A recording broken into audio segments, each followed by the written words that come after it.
Samuel Taylor Coleridge was born on October 21st, 1772 in Devonshire, England.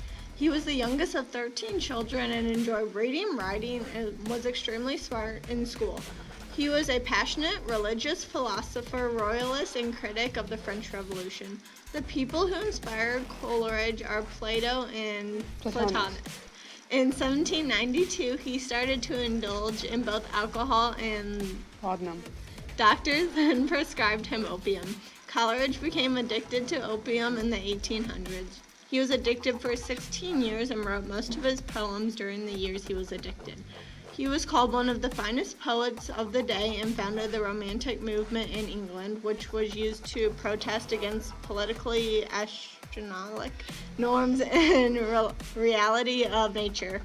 In one of his greatest poems, Kubla Khan is based off a dream he had while on opium. Coleridge thought it was important for him to distinguish between reason and understanding. Some of his major themes are the transformative power of the imagination, the interplay of philosophy, religious piety, poetry, nature, and the development of the individual. His motifs are conversation poems and delight in the natural world and prayer. The main symbols are the sun, moon, dreams and dreaming, childhood, innocence, and evening or night. Our first poem is The Devil's Thoughts. This poem is written as a satire and uses a rhyme scheme. There are multiple allusions to the Bible in this poem, such as Cain and Abel and Adam and Eve. It also references the abolition of slavery. The mood of the poem is amused, because the devil is amused by all the sins he's witnessing people do. Two allusions include, and the devil smiled, for it put him in mind of Cain and his brother Abel. Here the devil is comparing a lawyer who's killing a viper to Cain and Abel. He peeped into a rich bookseller's shop. Quoth he, "We are both of one college, for I sate myself like a cormorant once hard by the tree of knowledge." This is a reference to the first temptation.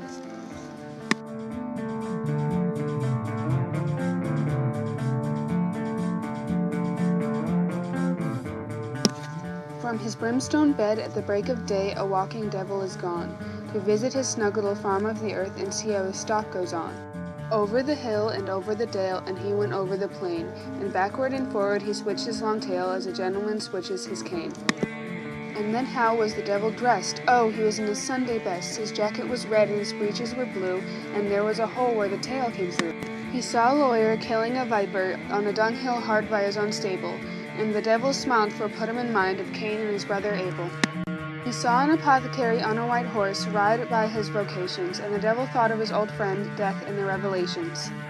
He saw a cottage with a double coach house, a college of gentility, and the devil did grin, for his darling sin is pride that apes humility.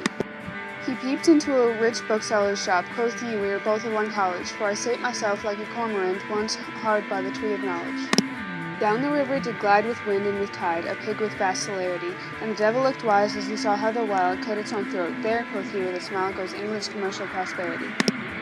As he went through cold bath fields he saw a solitary cell, and the devil was pleased, for it gave him a hint for improving his prisons in hell. He saw a turnkey in a trice unfetter a troublesome blade. Nimbly, quoth he, do the fingers move, if a man but used to his trade. He saw this same turnkey unfetter a man, but with little expedition, which put him in mind of a long debate on the slave trade abolition. He saw an old acquaintance as he passed by a Methodist meeting. She holds a consecrated key, and the devil nods her a greeting. She turned up her nose and said, "Avaunt, my name's Religion," and she looked at Mr. Blank and leered like a lovesick pigeon. He saw a certain minister, a minister to his mind, go up into a certain house with a majority behind. The devil quoted Genesis like a very learned clerk, how Noah and his creeping things went up into the ark. He took from the poor and he gave to the rich, and he shook hands with the Scotchman, for he was not afraid of the Blank. General Blank's burning face he saw with consternation, and back to hell his way did he take, for the devil thought by a slight mistake it was General Conflagration.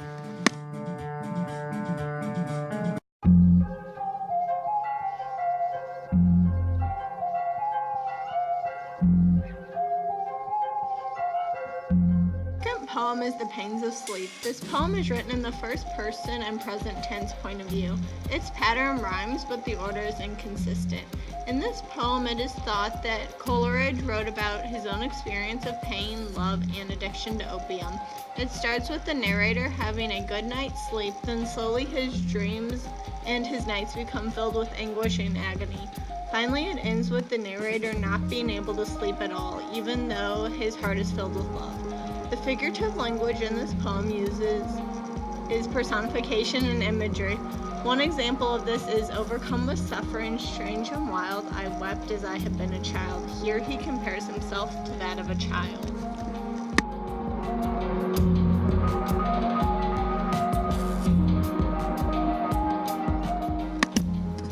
Here on my bed, my limbs I lay, it hath not been my use to pray with moving lips or bended knees, but silently by slow degrees. My spirit I to love compose, in humble trust mine eyelids close. With ravenal regression, no wish conceived, no thought expressed, only a sense of supplication.